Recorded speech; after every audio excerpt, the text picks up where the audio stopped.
rahayu, salam kebajikan, salam taklim, makrifat, ura. Ketemu lagi dengan kami, Mr. TM yang brilian, baik hati dan tidak sombong.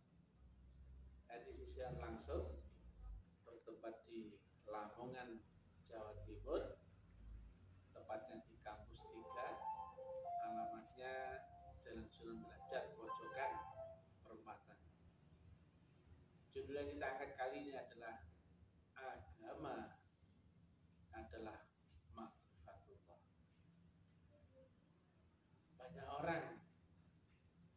Banyak sekali yang mengucapkan itu karena sangat familiar kalimat Nabi, awaluddin makrifatullah. Nah, coba ya kita artikan secara harfiah. Awal orang mulai beragama itu ketika kapan dia mulai kenal Allah. Ya, mulai ya. Artinya jika belum sampai mengenal Allah, berarti dia pun belum beragama. Nah, mengenal Allah itu ilmunya untuk mengenal alam yang maha mutlak, itu ilmunya disebut sebagai makrifat. Nah, dimensi keilmuan sendiri itu berlapis-lapis. Di bawahnya makrifat ada hakikat, di bawahnya lagi ada tarekat, di bawahnya lagi ada syariat. Itu dimensional. Jadi dimensional itu berbeda dengan pemahaman akal ya. Ada akal, ada di atas akal dan sebagainya. Nah,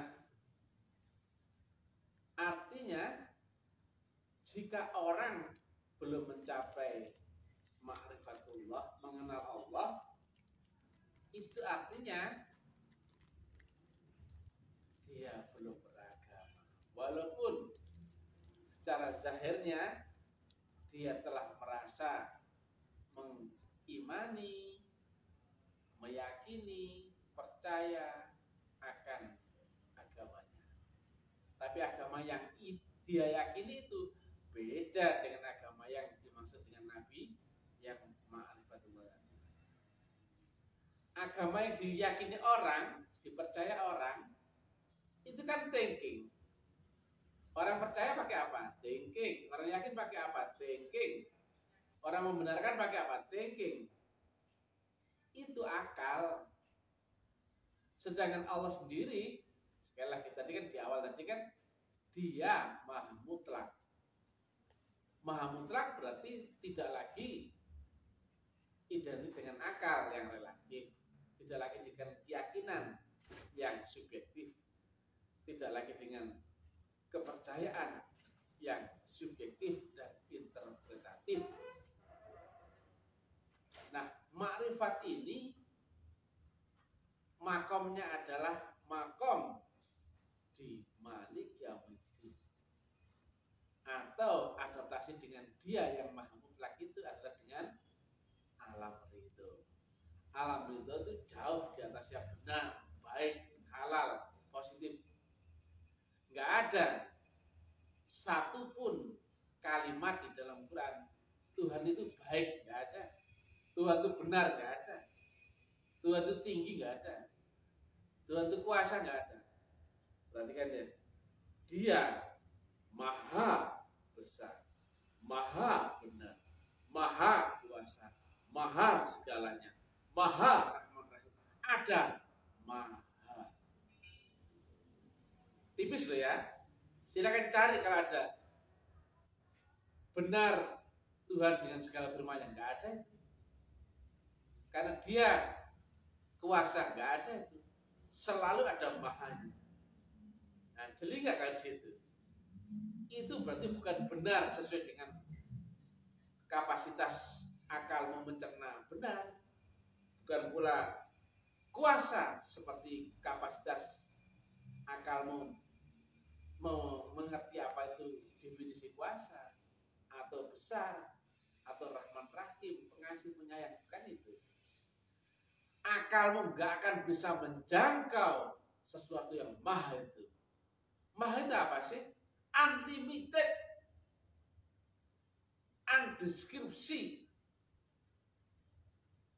Kemudian undefinisi.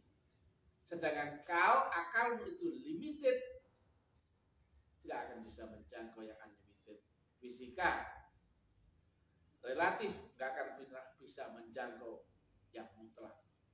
Makanya mutlak itu memakai konstanta yang mewakili sifatnya, yaitu infinity atau absolute, bukan lagi relatif. Nah, makrifat itu ada di alam berbeda, dimensi berbeda. Yang alamnya itu adalah infinity, mutlak, yang memiliki sifat unlimited, undefinisi, dan undeskripsi. Nah, itu makrifat. Awaluddin makrifat. Awal orang beragama ketika orang itu dimensinya, gelombangnya telah sampai makrifat. Sedang makrifat tadi mempunyai kriteria dan cincin tadi. Ada maha yang memiliki sifat unlimited, undeskripsi, undefinisi. Berbeda. Maka ini bukan tentang pengetahuan akalmu, atau teori, atau ceramah, atau mudzakarah, diskusi, bla bla bla bla. Bukan. Ini bukan perkara thinking, bukan perkara subjektif, bukan perkara interpretasi, tapi tentang perkara yang mutlak. Makanya tidak ada seorang manusia pun yang bisa sampai kepada alam yang maha mutlak, sampai kepada zat yang maha mutlak, jika tidak ada unsur yang turun dari yang maha mutlak. Siapapun manusia, biarpun nabi, wali, rasul, nggak ada yang sampai kepada yang maha mutlak, kecuali orang itu telah tertanamkan faktor mutlak atau unsur mutlak. Sejarah seorang Rasul Muhammad untuk bisa mi'raj, naik ke dimensi mutlak tak terhingga tadi, beliau menceritakan akan faktor al-buraq. Betul nggak? Betul. Padahal ketika mi'raj dan jarak jeda ketika beliau diangkat jadi nabi itu ada sepanjang 13 tahun perkiraan segitu. Berarti seorang nabi sekalipun tidak bisa mi'raj kecuali nabi itu telah menggandeng faktor mutlak atau yang disebut al-buraq. Itu bukan benda bersayap, bukan. Itu faktor mutlak. Kalau matematikanya relatif menggandeng mutlak, maka akan ada adaptasi menuju mutlak. Kalau relatif dikalikan relatif, sampai kapanpun tetap relatif. Siapapun manusianya yang relatif, jika tidak menggandeng faktor mutlak, nggak akan pernah sampai kepada yang maha mutlak. Nggak akan pernah makrifat, juga nggak akan pernah bisa beda kan?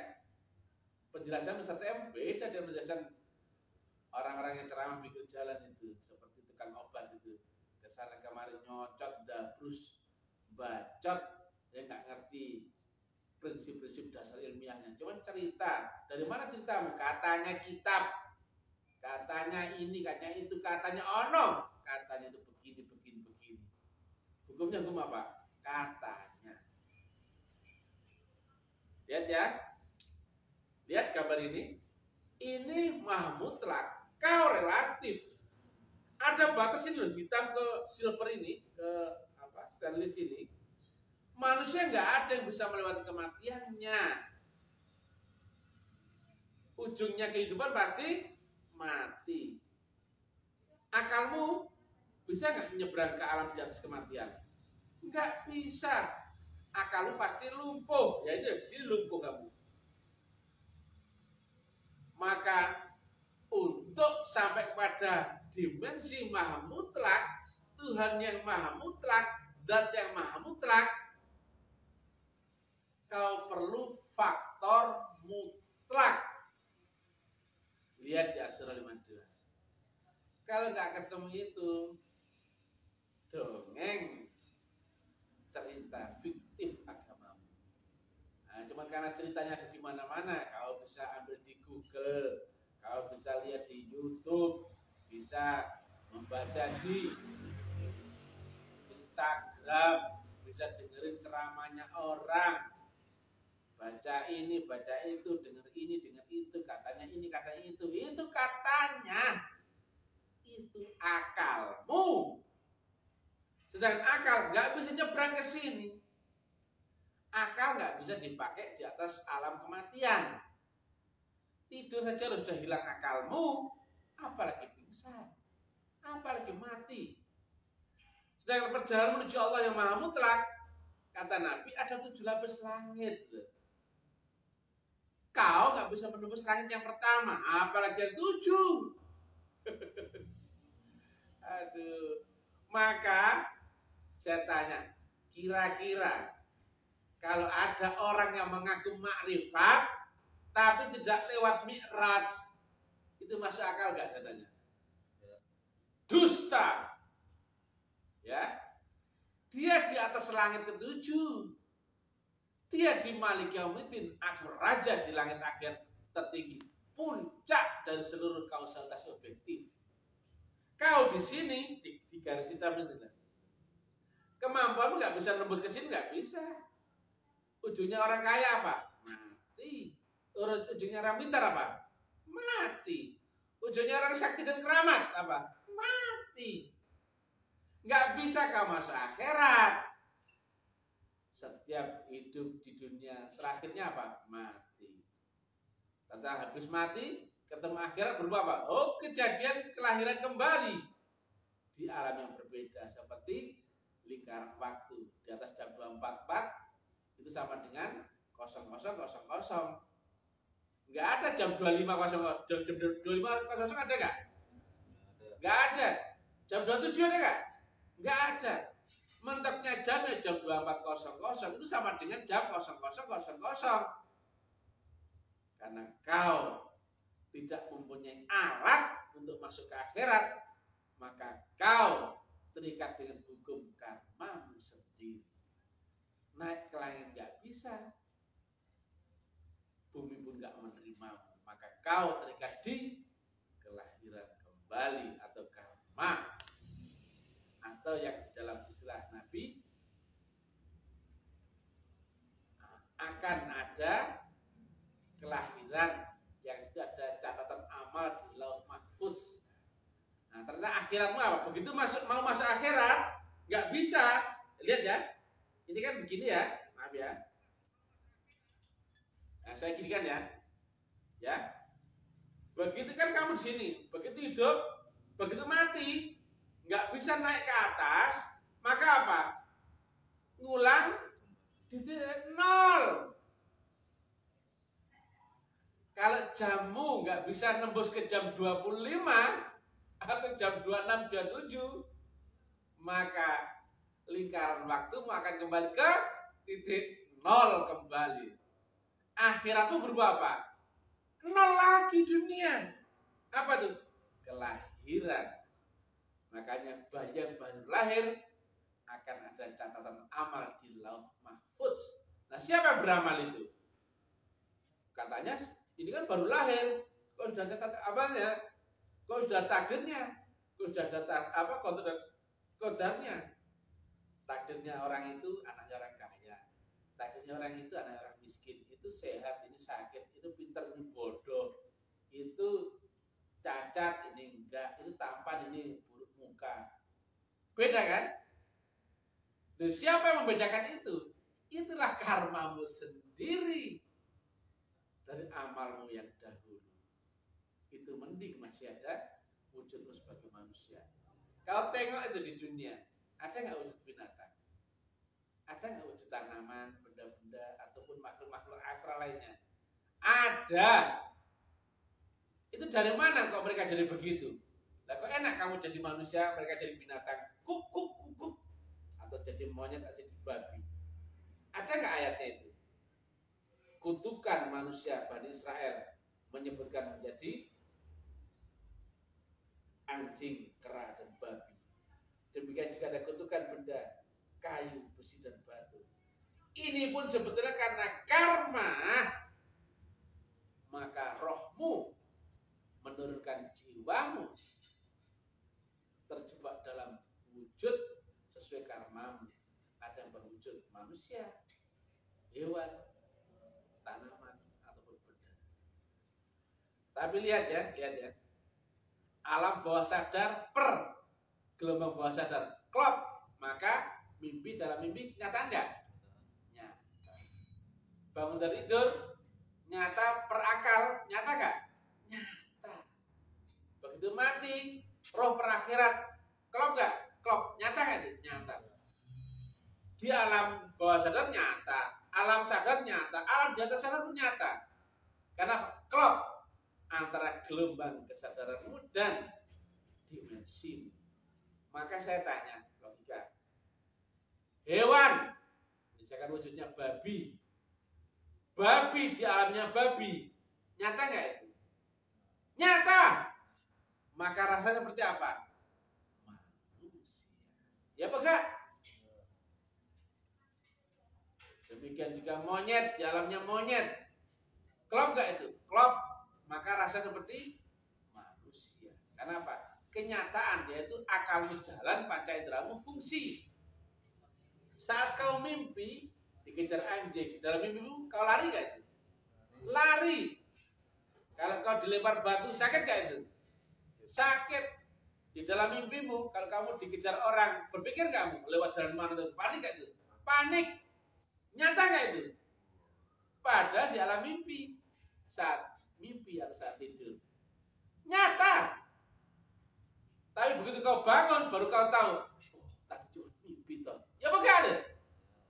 Demikian juga derajat wujud makhluk, ada yang manusia, benda, tanaman, atau binatang. Nah, demikian juga namanya dimensi. Agama itu ma'rifatullah. Jadi kalau belum makrifat, berarti beragama belum? Belum. Masih kafir. Walaupun duniamu, jasmanimu, akalmu mengaku-ngaku telah beragama Hindu, Buddha, ya Konghucu, Nasrani, Islam. Itu kan merek. Lah makrifatnya kan bukan merek. Makrifat ada mereknya enggak? Enggak ada. Itu dibalik nama. Nah, nama itu kan merek aja itu. Nah, kalau ini saya bilang es jeruk, ada orang bilang es lemon, ada orang bilang jus lemon, barangnya sama enggak? Sama. Itu masalah perkara merek. Nanti kita terangkan di edisi berikutnya. Agama itu dari dulu sampai sekarang itu sama. Yang berbeda cuma mereknya saja dan grade gelombangnya. Agama yang sama. Nah, kita sampaikan di edisi berikutnya. Ya. Hindu, Buddha, Nasrani, Islam, Tuhannya sama enggak? Metodologinya sama enggak? Gurunya sama enggak? Sama. Ada saja sebutan gurunya, ada yang Atman, Buddha, Roh Kudus, Rasulullah, Mursyid. Tapi barangnya sama enggak? Sama. Metodologinya sama enggak? Sama. Ada proses baiat. Kalau Hindu namanya inisiasi, atau Buddha namanya inisiasi. Kristen namanya baptis, ada baiat. Kemudian Tuhannya sama enggak? Sama. Ada yang bilang Sang Yang Widi, ada Tuhan, ada Allah Bapa, ada Allah, ada Allah, ada Gusti Allah. Sama nggak itu? Lah kok kamu kepo dengan masalah merek label? Saya tanya, di baliknya nama Allah dan Allah itu sama apa kan?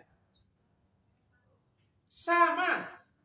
Di baliknya Atman, Buddha, Guru Sejati, Roh Kudus, Rasulullah, Mursyid, sama nggak itu? Nah, sekarang orang hanya tahu di merek label di level yang paling rendah, sehingga masing-masing orang punya interpretasi, sudut pandang, subjektivitas, campur acak aduk, merasa benar dengan mereknya sendiri-sendiri. Cuma merek itu, agamanya sudah tahu nggak? Kalau belum makrifat, kau belum beragama. Walaupun kau ngaku Islam, kau ngaku Kristen, kalau belum makrifat, jelas kata Nabi itu kan, awaluddin ma'rifatullah, akhiruddin ma'rifatullah. Berarti agama tentang makrifat, awal dan akhirnya tentang makrifat. Ya. Kalau ada batas ya, makrifat itu antara ini dan ini, saya tanya ya. Ya ini dan ini. Maka sebelum makrifat, agama bukan? Bukan. Dan agama pun mesti makrifat, diawali dan diakhiri dengan makrifat. Maka isinya agama tentang makrifat, ujungnya pun tentang makrifat, awalnya juga tentang makrifat. Jadi kalau kau yang masih ada di level syariat, belum beragama. Kalau kau yang masih ada di level tarekat atau hakikat, juga belum beragama. Loh ini jelas loh, Nabi sampaikan itu. Cuma masalahnya kan ego kepintaranmu itu yang subjektif, pengetahuanmu itu menutupi kalimat-kalimat lugas ilmiah seperti ini. Kau ngeyel aja. Padahal dalilnya ada, ayatnya ya ada, logikanya yang masuk akal. Tapi kan kamu ngeyel, gak mau menerima, juga gak mau nyari, seolah-olah gak butuh. Tidak apa-apa. Tidak apa-apa. Kamu hanya nyaman di zona agama versimu sendiri, sakarepmu, nanti nanggung ke kamu sendiri.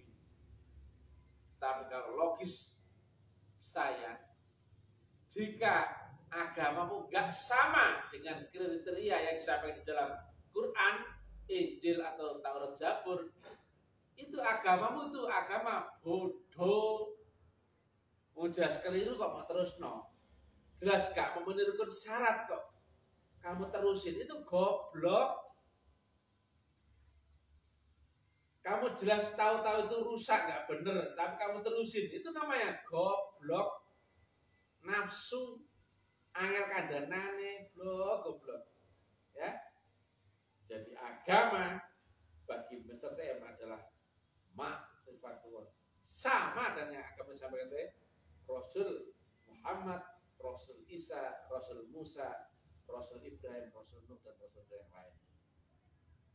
Kita nggak lagi membahas merek agama, itu nama. Ada lagi di balik nama, yaitu wujud. Ada lagi di balik wujud, yaitu rasa. Ada lagi yang di balik rasa, yaitu rasa ning rasa, rasa sejati, sejati rasa, rasa pangrasa. Di balik itu ada lagi. Jadi kita ada di zaman agama yang telah rusak, sehingga orang masing-masing mengaku punya merek agama ini itu A B C D E. Tapi anehnya mereka nggak ada yang kenal Allah. Tuhanmu siapa namanya? Allah. Kenal sama Allah. Tuhanmu siapa? Allah. Kenal sama Allah. Plong. Kalau kenal, di mana dia berada? Bagaimana cara untuk sampai ke sana? Rumusnya, hukumnya, tekniknya, variabelnya, kamu bisa jelaskan nggak? Kalau kau nggak bisa jelaskan, kau bukan pelaku. Ini masalahnya apa? Orang memahami dengan akal. Orang memahami dengan akal di sini. Ini kan dunia. Allah di sini, di Malik Yaumiddin, di ujung langit akhir tertinggi. Kira-kira akal bisa sampai sini nggak? Belum kok, kan? Enggak. Akalmu loh blok, akalmu di sini. Bisa nggak sampai sini? Baru tidur ngorok aja sudah hilang akal, mau tak ketak das, mungkin. Ya Pak? Ya. Hanya nyocot cerita agama. Akalmu loh, saya durung-dunung. Akalmu itu dunia, rohmu baru akhirat. Rohmu itu masih hakikat. Sampainya kepada yang maha roh, itulah akhirat yang tertinggi. Roh itu masih hakikat, roh itu masih akhirat. Tapi yang sampai sini adalah maha roh atau ma'rifatullah atau Malik Yaumiddin atau Allah ada di situ yang tetap maha rahasia. Nah, ono uang cerita agama, gawe akal dengan sudut pandang akal, dengan nyocot dabrus, dengan dalil, dengan diskusi, itu pekerjaan orang goblok. Disampaikan dengan akalmu, diterima dengan akalnya, sama-sama berakal. Yang dibahas apa? Akhirat tertinggi. Goblok. Pikir logis deh. Saya ulangi ya, biar kamu nggak goblok teman-teman ya. Allah di mana? Malik Yaumiddin. Kau di mana? Dunia. Dunia identik dengan akalmu. Akal bisa nggak nyebrang ke alam di atas kematianmu? Nggak bisa. Loh. Akalmu nggak bisa ke sini, apalagi sampai sini, goblok. Kamu belajar agama pakai apa? Akal, jelas sesat kamu. Kamu ceramah pakai apa? Akal, jelas sesat. Kamu ngajinya pakai apa? Akal, jelas sesat. Sesat itu apa sih? Gak sampai ini loh, blok. Tidurmu saat akalmu hilang lenyap, maka hilang nggak duniamu? Hilang. Hilang nggak syariat agamamu tadi? Hilang. Ditanya waktu kau tidur ngorok-ngorok, Tuhanmu siapa? Man rabbuka? Man nabiyuka? Katanya, ada nggak bedanya? Tidurnya pemabok, tidurnya anak kecil, tidurnya dukun, penjahat, ulama yang hilang akalnya, sama nggak itu? Sama. Nggak tahu apa-apa. Padahal perjalanan mestinya perjalanan roh, ya ini ujian roh, ini akalmu. Akal tertinggi mati. Seorang pintar, seorang kaya ataupun sakti keramat pasti mati. Nah kamu kesini nggak bisa. Itu ada teknik, metodologi, sistem, dan caranya. Jadi, kalau Mr. T sampaikan, oh sama dengan Nabi. Kalau bagi Mr. T, agama itu ma'rifatullah. Artinya kalau kau belum sampai ma'rifatullah, bergedes itu. Meskipun kau sudah jungkrak, jumruh, sholat, ngaji, sudah khatam, apal, tetap kau gak kenal Tuhan, percuma. Matimu pun akan menjadi kafir, walaupun hidup duniamu sebagai orang yang kau yakini beriman.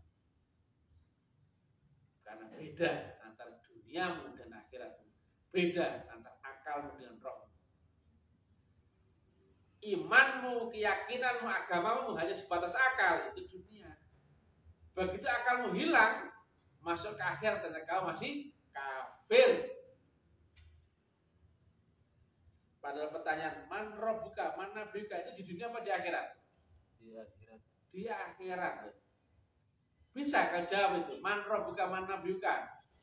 Ketika kau tidak memahami caranya hidup di alam di atas kematianmu, atau kata Nabi, mutu kau belantamu, itu bukan isapan omong kosong. Ada kalimat mati sebelum mati, itu bukan cerita omong kosong. Itu betul-betul metodologi dimensional. Nah, belajar di sini di kampusnya Taklim Ma'rifat. Lainnya saya nggak tahu. Yang cerita kayak gini aja nggak ada, betul nggak? Ada nggak cerita kayak gini? Metodologi yang ilmiah, yang saintis, yang diterangkan terbuka, ada nggak? Masalahnya nggak ada. Nah kebetulan di kampus Taklim Ma'rifat dibuka. Kita nggak membahas teorinya, kita membahas metodologi untuk ma'rifat. Nah, kalau orang sudah ma'rifat, beragama nggak dia? Beragama. Teorinya nggak perlu. Teori itu akan nyusul sendiri. Gampang itu. Kalau saya sudah merasakan ini rasanya, coba ya. Maka aku bisa cerita. Seger, adem, rasa jeruk, manis yang enak. Gampang nggak itu? Lah kalau disodori ini nggak tahu rasanya, bilang seger, adem, manis, padahal nggak ada gulanya, bohong nggak itu? Bohong. Atau ini ternyata jeruk campur markisa, bohong nggak dia? Bohong. Alami dulu, makrifat dulu. Teorinya itu akan nyusul pengetahuannya. Iqra biismi rabbikal ladzi khalaq. Iqra bukan suruh membaca pakai mata ini, bukan. Tapi diturunkannya pengetahuan dari langit seiring dengan kau menyebut-nyebut zikir akan asma Tuhan. Itu enggak zikir biasa, bukan asal Allah, bukan gitu. Ada teknik, syarat dan rukunnya. Makanya rentan waktu 13 tahun bagi seorang Nabi Muhammad sampai bisa mi'raj itu bukan zikir yang sekedar Allah, bukan. Ada faktor X, faktor tak terhingga atau dikatakan Nabi sebagai al-buraq. Itu faktor. Itulah nur yang ditanamkan saat kau bayar masuk tarikat sebagaimana ayat Asy-Syura 52. Itulah nur kitab, nur iman yang ditanamkan dalam kalbu seorang mukmin saat dia bayat masuk tarikat. Tapi tarikat ini, tarikat lainnya nggak tahu. Dan dimasuki cendol kayak atau apa kayak sembarang jengrandu kayak atau gendruwo kayak pocongan kayak dan lainnya kayak karena itu goblok gitu loh. Oke guys, salam kebangkitan tasawuf ilmiah, salam nalar akal sehat ya. Kalau kau emosi berarti kau pasti ada nafsumu yang terkorek ya, dengan uraian peserta yang brilian bagian dan tidak sombong. Suksma, puji Tuhan, haleluya, alhamdulillahirobbilalamin. Wassalamualaikum warahmatullahi wabarakatuh.